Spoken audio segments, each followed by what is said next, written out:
So here we have the Ford Ecosport on a 19 plate. I'm going to start off by showing you around the outside of the car, and then we'll hop in and run through some controls on the inside. But from the outside, you can see it's a 5-door car with alloy wheels. Let's start off inside the boot and then work our way around the rest of the car from there. So as we approach the boot, you can see we have reversing sensors and a tow bar as well. Plenty of boot space, along with that 60-40 split folding rear seat, should you wish to increase this space even further. And then even more space underneath this tray section. Okay, so we're just going to work our way back round to the front of the car, and then we'll hop in and run through some controls on the inside. But now that we've done a full circle of it, you can see it's in excellent condition the whole way. Just briefly before we climb in, I think it's well worth seeing the interior from this exterior point of view. There's plenty to run through on the dashboard, so let's hop in and we'll do that right now.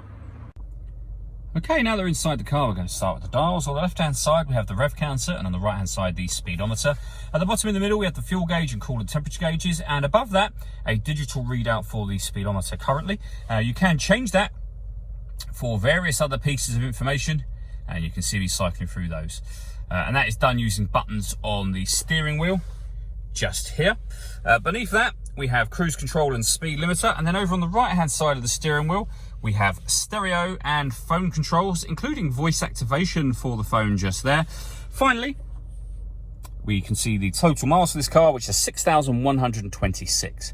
Working our way over into the centre, we have the touchscreen for the car. So this is where you pair your phone.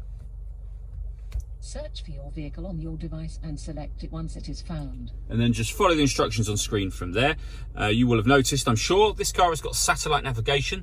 There's a full video that shows how this works on both our website and also on our YouTube channel as well. When it comes to music in this car, we have plenty of ways we can listen to it. AM, FM and DAB radio. We can stream our music wirelessly via Bluetooth audio. This car's also got 2 separate USB inputs, so you can plug devices into those as well. Working our way down with the main volume for the stereo. We then have the climate control, so you can adjust the fan speed, the temperature. You can determine where you'd like the air to be directed once it enters the car. The air conditioning is on at the minute, so off, back on again. Or if you hit auto, the car will now take control of the fan speed and the direction of the air to maintain the temperature you've asked for. To override that, just readjust the fans, and you'll see that's now gone off, and put it back on whatever setting you want it on here as well. Below that, we have the 2 USB inputs I mentioned. This button turns the parking sensors off. That turns off the traction control. And this one will turn off the stop and start. This car is designed to cut out when it's stationary in traffic to save you fuel. I've just turned that system off. We have a 12-volt charging socket, as well as the 6-speed manual gearbox. The last thing I want to talk about is the sunroof. So we have a blind that opens up manually, as you can see, and then a button up here that will open the sunroof itself as a sliding sunroof to let in, as you can see, plenty of extra air. All that leaves me to say is thank you for taking the time to watch this video. If you'd like to come and see the car in person and have a test drive, please feel free to call any of our MJA sites. We'd love to hear from you soon.